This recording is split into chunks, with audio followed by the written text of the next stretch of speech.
Hi, I'm Mark, and today we're actually working with a direct current shunt field motor.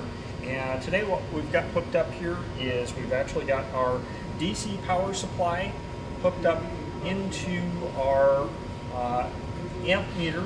And today I'm just using my exterior amp meter versus one of our regular plug-and-play from LabVolt. And we've actually got that going into our, why don't you stop it there? Alright. Hi, I'm Mark, and today we're actually going to be working on a DC shunt field motor.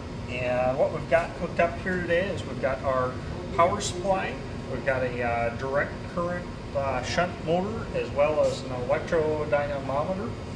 And how we've got this configured today is we've actually got our power supply plugged into our AC meter, or I should say our amp meter.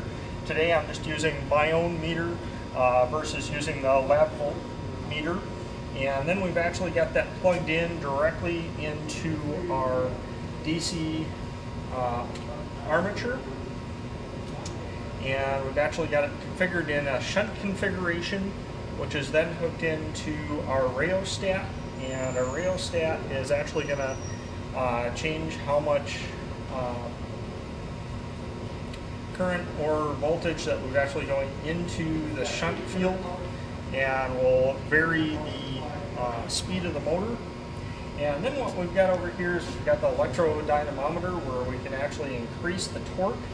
So as we increase the torque, the amperage being fed into the motor increases, and that amperage will increase to meet the demand until that demand is being met.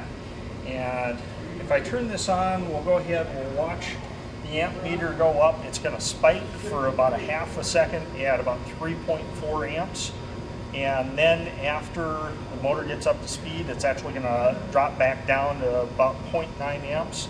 And we'll go ahead and watch as we turn up the torque on it, and we'll also watch the amps go back up here. So I'll go ahead and turn this on.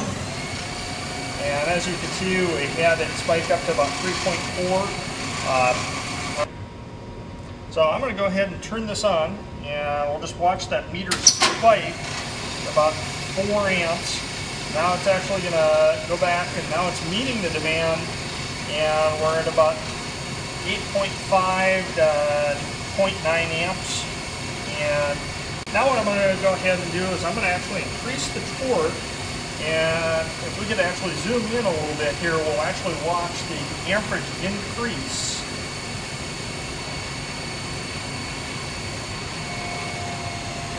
So now we've got an increase in torque. We've also got an increase in amperage to actually meet the demand of the torque. But the speed of our DC motor is actually generally being held constant right now at about 1800 RPMs.